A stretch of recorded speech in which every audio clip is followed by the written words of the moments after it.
दोस्तों ये बात तो सच है कि हर कोई इंसान ना अपने इमोशन के ऊपर 100% कंट्रोल नहीं कर सकता। लेकिन जिस इंसान का कंट्रोल अपने इमोशन के ऊपर बिल्कुल भी नहीं है, उल्टा उनके इमोशन उस व्यक्ति को कंट्रोल कर रहे हैं, उनके इमोशन उस व्यक्ति को रिएक्ट करा रहे हैं, उस व्यक्ति को चला रहा है। तो ज़्यादातर टाइम हम ऐसे इंसान की लाइफ में देखेंगे कि ऐसे लोगों को ज़्यादातर लोग हर्ट करते रहते हैं, स्पेशली जब हम बात रिलेशनशिप की करते हैं। तो हमें कोशिश करनी चाहिए कि हम अपने इमोशन के ऊपर थोड़ा ज़्यादा अपना कंट्रोल बना पाए। एंड आपने नोटिस किया होगा कि जो लोग बहुत ही अच्छे से अपने इमोशन को कंट्रोल कर पाते हैं ना, वो कभी भी किसी के लिए रोते नहीं, पर लोग उनके लिए रोते हैं। तो आज इस वीडियो में ना हम कुछ ऐसी साइकोलॉजिकल बातों के बारे में डिस्कस करेंगे कि कैसे अगर आपके इमोशन कंट्रोल नहीं है तो धीरे धीरे से, एकदम से नहीं, धीरे धीरे से आप अपने इमोशन को कंट्रोल करना सीख सकते हो। इसमें सबसे पहले और बहुत ही ज़्यादा ज़रूरी चीज़ है कि आपकी लाइफ में ऐसे सोर्स होने चाहिए रिलेशनशिप के बाहर भी, जहाँ से आपको कॉन्फिडेंस और हैप्पीनेस फील हो। दोस्तों ये बहुत ज़्यादा ज़रूरी है। जिन दो चीज़ों के बारे में मैं आपको बता रहा हूँ, मेरे काफ़ी वीडियो में इसके बारे में आपने सुना होगा। तो आपके इमोशन के कंट्रोल के लिए बहुत ज़्यादा ज़रूरी है कि रिलेशनशिप के बाहर भी कुछ ऐसी चीज़ें आपकी लाइफ में होनी चाहिए, जो चीज़ करने से रियल में ना आपको आपकी लाइफ में कॉन्फिडेंस फील होता हो, जो करने से आप अपनी लाइफ में रियल में खुश होते हैं। बहुत सारे लोगों के साथ मैं देखता हूँ कि रिलेशनशिप में होते हैं एंड जस्ट उनकी लाइफ का पर्पज ही रिलेशनशिप होता है। मतलब उस रिलेशन से वो इतने ज़्यादा इफेक्ट हो जाते हैं कि अगर रिलेशनशिप में बहुत ज़्यादा चीज़ें सही चल रही है तो बहुत ज़्यादा खुश है, एंड उसके रिलेशनशिप में कुछ प्रॉब्लम आ रही है तो उसके बाद उनका मूड एकदम गायब हो जाएगा। मतलब वो बैलेंस हो ही नहीं पाएंगे। तो आपको ना अपनी लाइफ में और भी ऐसी चीज़ें करती रहनी है जहाँ आपको वो चीज़ें करने से कॉन्फिडेंस और हैप्पीनेस मिले। अब ये हर किसी के लिए सेम चीज़ें नहीं हो सकती। कुछ लोगों के लिए उनकी हॉबीज़ हो सकती है, कुछ लोगों के लिए उनका काम होता है कि उनके काम से उनको कॉन्फिडेंस फील हो, हैप्पीनेस फील हो। तो आपकी लाइफ में बहुत ज़्यादा ज़रूरी है कि आपको कॉन्फिडेंस और हैप्पीनेस फील हो। ऐसी चीज़ों के साथ आप रहिए, एंगेज रहिए। अगर आपकी लाइफ में अगर बिल्कुल भी ऐसी चीज़ नहीं है और ज़्यादातर आपकी लाइफ का जो फोकस है वो अपने रिलेशनशिप के ऊपर है, तो आप इमोशनली डिपेंड है। यहाँ से क्या होगा कि आप इमोशनली किसी के ऊपर डिपेंड नहीं रहेंगे, फ्री हो जाएंगे, इंडिपेंडेंट हो जाएंगे। और जितने आप रिलेशनशिप में इंडिपेंडेंट रहते हो ना, आपका इमोशन के ऊपर कंट्रोल आ ही जाएगा।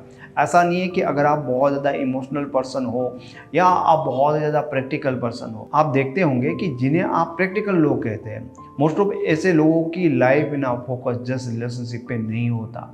इनका रीज़न ये नहीं है कि अब वो प्रैक्टिकल है इसलिए दूसरी चीज़ों के ऊपर ध्यान देते हैं। एक्चुअल में वो दूसरी चीज़ों के ऊपर भी ध्यान दे रहे, इसलिए उनके इमोशन के ऊपर उनका कंट्रोल है, इसलिए हम उन्हें प्रैक्टिकल समझते हैं। दूसरी जो चीज़ है, फ्लो ऑफ इमोशंस।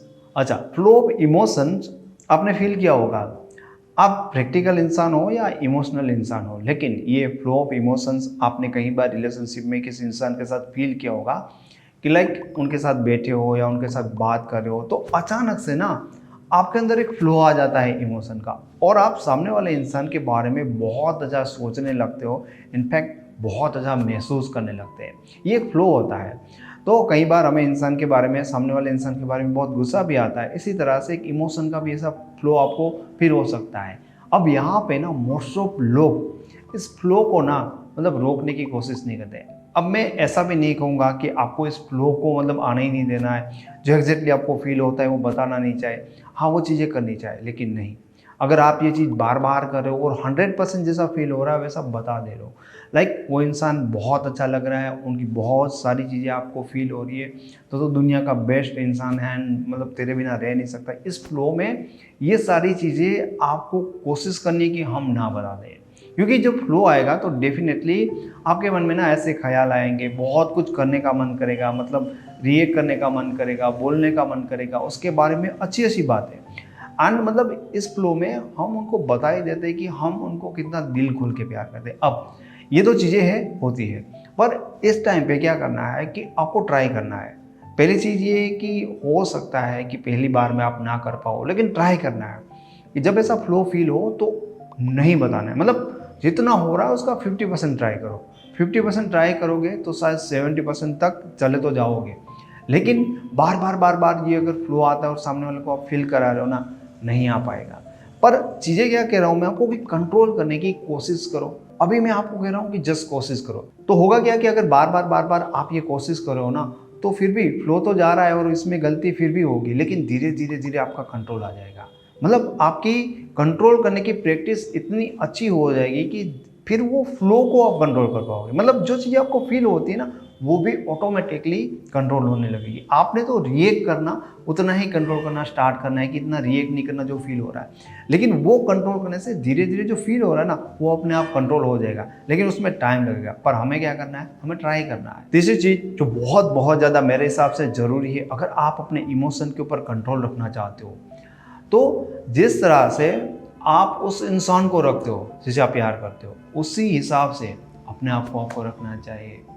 जैसे हमें प्यार होता है ना, हम उनके बारे में बहुत ज़्यादा सोचते हैं, उनके लिए बहुत कुछ करते हैं एंड ऑलवेज उनका ख्याल रखते हैं। तो वो करने से पहले हमें अपने बारे में सोचना चाहिए और अपना भी ख्याल रखना चाहिए। आफ्टर ऑल मैं आपको यही बताना चाहता हूँ कि खुद से प्यार करो, खुद को वैसे ही रखो जैसे आप उस इंसान को रखते हो। इसमें क्या होता है ना कि एक खुशी होती है यार सामने वाले इंसान के लिए कुछ करने के लिए। पर आप देखोगे, जब आप किसी के लिए इतना प्यार फील करते हो और उनके लिए करते हो, पर जब रिटर्न में वो चीज़ें नहीं मिलती तो बुरा लगता है। तो यहाँ पर क्या होता है कि जब आप अपने आप को प्यार करते हो, अपने आप को अगर अच्छा लगता है, अच्छे कपड़े पहनना वो करते हो, तैयार होना, बाहर घूमना, एंजॉय करना, हॉबीज़ आप फॉलो करना, जो भी खुद को पसंद है वो खुद के लिए तुम करो, तो इसका रिटर्न तुम खुद को तो दोगे। मतलब ये रिवर्ट तुम खुद को दोगे कि तुम अपने आप को ये चीज़ें कर रहे हो। वहाँ पर तुम्हें अपनी खुशी के लिए किसी और के ऊपर डिपेंड नहीं होना पड़ेगा। ओके, यहाँ पर तो तुम क्या करते हो, खुशी खुशी में दूसरे के लिए बहुत सारी चीज़ें करते हो और कोई रिवर्ट नहीं मिलता तो रोने लगते हो। और इससे क्या होता है कि बुरा फील होता है और इससे आपके इमोशन अनबैलेंस ही रहते हैं, कभी भी कंट्रोल नहीं आएगा। पर क्या होगा कि ऐसा करने से आप अपने में ही खुश रहोगे। जब इंसान अपने में ही खुश रहता है ना, तो उनकी हैप्पीनेस किसी और के डिपेंड नहीं हो जाती। एंड ऐसा करने से आपके इमोशन किसी और के कंट्रोल में नहीं रहेगा। थोड़ा ज़्यादा तो आप अपनी चीज़ों को भी इंजॉय करोगे। अगर रिलेशनशिप में कुछ प्रॉब्लम है तो भी ऐसा नहीं होगा कि आप हिल जाओगे, आप मतलब हड़बड़ा जाओगे। आप देखोगे कि मोस्ट ऑफ लोग जो किसी और इंसान के ऊपर डिपेंड होते हैं, उनके रिलेशनशिप में प्रॉब्लम होने के बाद उनकी हालत बहुत ज़्यादा खराब हो जाती है। तो जिस इंसान को आप प्यार करते हो, उनके बारे में कैसा सोचते हो, उनका जैसा ख्याल रखते हो, वैसा ख्याल आप अपने लिए रखना शुरू कर दीजिए। चौथी चीज़ जो बहुत ज़्यादा इंपॉर्टेंट है, अगर आप ये चाहते हो कि आपके इमोशन के ऊपर आपका कंट्रोल आए, तो आपको ये सोचना और ये फाइंड करना बंद कर देना होगा कि सामने वाला इंसान आपको कितना प्यार करता है, आपके बारे में क्या सोचता है, आपके पीठ पीछे क्या करता है। अब ये भी प्रॉब्लम आपको होगा क्योंकि आप जिस इंसान को बहुत ज़्यादा प्यार करोगे ना, डेफिनेटली उसके साथ साथ आपके अंदर एक चीज़ आएगी, उनको खोने का डर। तो आपके मन में ऐसे ख्याल आना लाजमी है, इसमें कोई बड़ी बात नहीं है। पर ये भी चीज़ आपको प्रैक्टिस करनी है। आपको ट्राई करना है कि आप मोड्स ऑफ धीरे धीरे धीरे धीरे इन सारी चीज़ों को अवॉइड करते जाओ। ऐसा सोचने के बारे में कि भाई मतलब ऐसा थॉट आ रहा है ना, तब हम करते हैं, ऑनलाइन उनको चेक करते हैं, सोचते रहते हैं यार वो रियल में प्यार करता है या नहीं करता है। बस आपकी जो जिम्मेदारी है, आपको इस रिलेशनशिप में जितना एफर्ट देना चाहे, जैसे बिहेव करना चाहे वो करो। ज़्यादा उन चीज़ों के बारे में मत सोचो, क्योंकि मतलब आप इस तरह से खोजबीन शुरू कर दोगे ना, तो आपको फालतू के कुछ ना कुछ चीज़ें ऐसी मिल जाएगी, आपका दिमाग आपको ढूंढ के दे देगा कि भाई मतलब सामने वाला यहाँ पर कर रहे थे, समझ रहे हो आप। और उसके कारण माइंड में शक क्रिएट होगा और उसके कारण सामने वाला इरिटेट होगा। और बहुत सारी चीज़ें सिर्फ ये हमारे डर के कारण होने लगती है। तो अच्छी चीज़ ये होती है कि हमें ये पता होना चाहिए कि हाँ भाई ये नॉर्मल है, अगर मैं किसी इंसान को बहुत प्यार करता हूँ तो ऐसे थॉट आने लाजमी बात है। ट्राई करो, इन थॉट के साथ आंसर देना शुरू करो कि भाई ऐसा ज़रूरी नहीं है, एग्जैक्टली वैसा ही है। एंड मैक्सिमम टाइम अपने इस थॉट के साथ आपको डिबेट करके, बात करके, अपने थॉट से तर्क देके उनको समझाना है, शांत करना है, इन चीज़ों को अवॉइड करना है। क्योंकि आप इस चक्कर में फंस गए, एक बार डाउट वाली चीज़ों में चले जाओगे और आपका माइंड शांत नहीं रहेगा। ठीक है, आपके इमोशन ज़्यादा हर्ट होने लगोगे और जैसे आप हर्ट होते जाओगे आपका कंट्रोल इमोशन से बाहर जाता जाएगा। तो बहुत ज़्यादा ज़रूरी है कि ऐसा ना सोचो ताकि आप आउट ऑफ कंट्रोल हो जाओ इमोशन के मामले में। तो ये 4 ऐसी प्रैक्टिकल चीज़ है, एकदम स्टार्टिंग से नहीं हो जाएगा, लेकिन अगर आप उन चीज़ों को फॉलो करना स्टार्ट करते हो तो धीरे धीरे धीरे आप अपने इमोशन को बहुत हद तक कंट्रोल कर सकते हो। Thank you so much.